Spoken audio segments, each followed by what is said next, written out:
Welcome to Donmar TV News Channel. Presidential candidate Senator Panfilo Lacson is still way behind other candidates in the pre-election surveys. According to Michael Henry Yusinco, Senior Research Fellow of the Ateneo School of Government, the Partido Reforma's withdrawal of support to Lacson will not change his ratings in the surveys. Given that it's only more than a month before the May 2022 elections. Let's be frank here. He's really not performing well in the survey. So, in the overall scheme of things, what happened to him might not matter at all. Senator Lacson meanwhile dismissed claims that it was his low rankings in poll surveys that prompted Partido Reforma's withdrawal of support to him, but his inability to provide funds for the party's local candidates.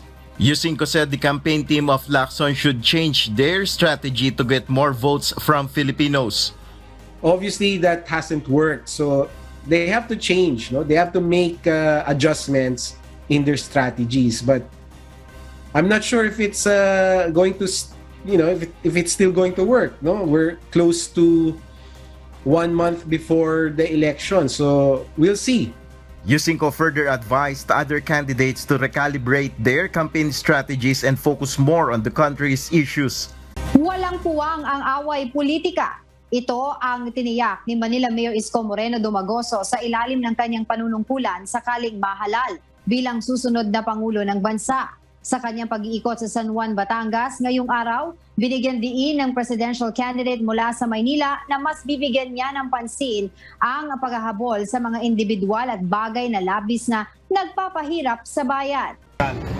Ang kaaway natin at ang away natin, yun nagpapahirap sa taong bayan. Yung suliraning kinakarap natin at kakarapin natin. Kung gusto ng tao na tahimik na yung politika sa buhay natin in the next 6 years, available po. Sinabi rin ni Yorme na dapat igalang ang desisyon ng sino mang magpapalit ng partido at mag-iendorso ng kandidatong nais suportahan. Samantala, umaasa si Yorme na mabibigyan din siya ng payo ni Pangulong Rodrigo Duterte kung paano makukuha ang boto ng nakararaming Pilipino. Alam mo, sa totoo lang, kapag I don't want BBM supporters na magpatalo. Kung may paninindigan sila, may paninindigan din tayo. Kung may panindigan sila, may paninindigan din tayo. Ito yung mga katulad ni Mocha Uson. Kung pang makapagsalita, hindi daw tayo boboto ng mga spoiled na pangulo at saka bobo na pangulo. Anong tingin niya sa sarili niya? Oh, 'di ba? Anong tingin niya sa sarili niya? May pasok ko pensa dito sa kalaha ko eh. Problema, hindi nga nila mapatulan si Ben Barubal eh. Oh, ang importante, hindi tayo naghahamon sa kanila. Sila yung naghahamon sa mga supporters ni BBM. Oh, akala ninyo kayo lang matalino? Nakapag-aral kayo tapos wala kayong mga yung mga bobo-bobo. Diyos ko Lord, paano ba naging party list ng yan? Ay, nako. Kayo naboboto dyan sa Mocha party list na yan, wala kayong mapapala dyan.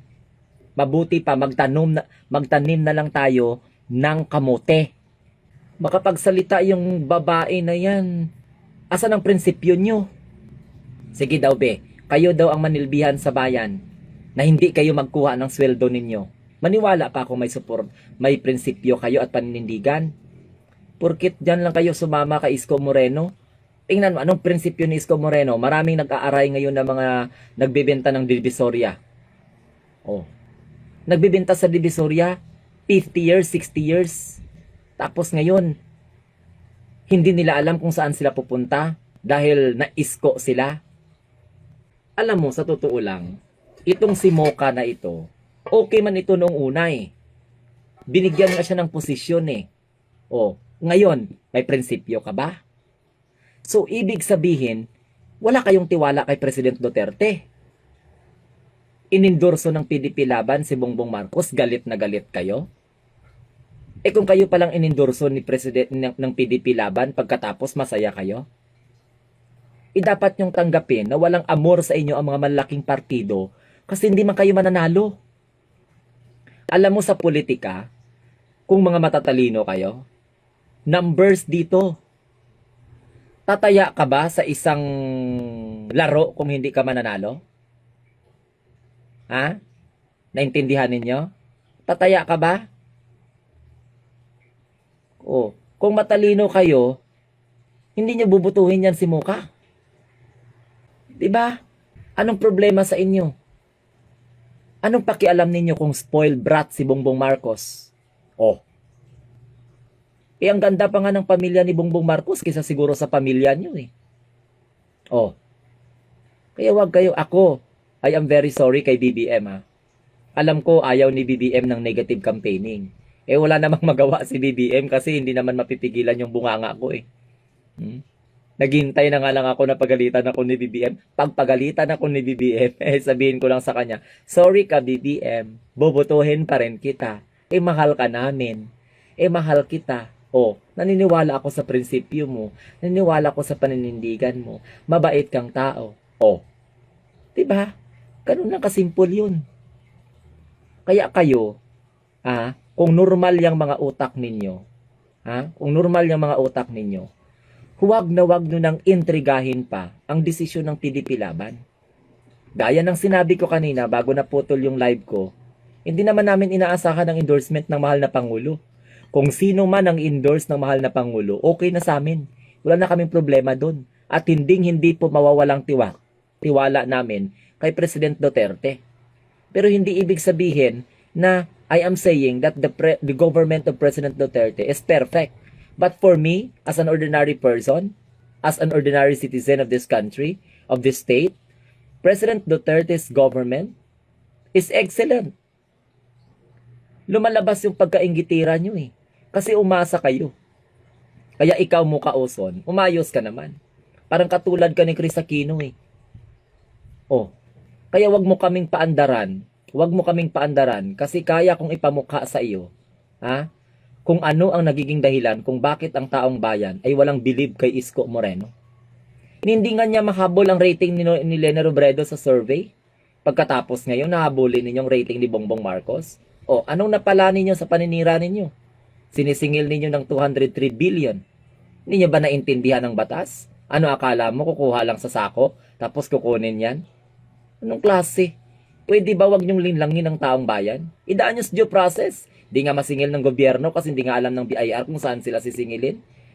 Di paano sila magbabayad ng real tax, ng estate tax, kung hindi sa kanila yan? Kung elgatin lang man pala. So, ibig sabihin, gusto nyong ipabayarin ng gobyerno? So, ibig sabihin, hindi kayo naniniwala na ang mga pera ng mga Marcos, elgatin. Kasi, babayad ka ng estate tax kung sa inyo. Sinasabi nyo, elgatin eh. Diba? Elgatin. Bakit? Kulang pa ba ang inutang ni Yorme? Ni Isko Moreno na 15 billion na pinarenovate sa Manila Zoo? Ang taong bayan ngayon, lalong-lalo na ang taga Manila, saan ninyo dinala ang 1.4 billion pesos?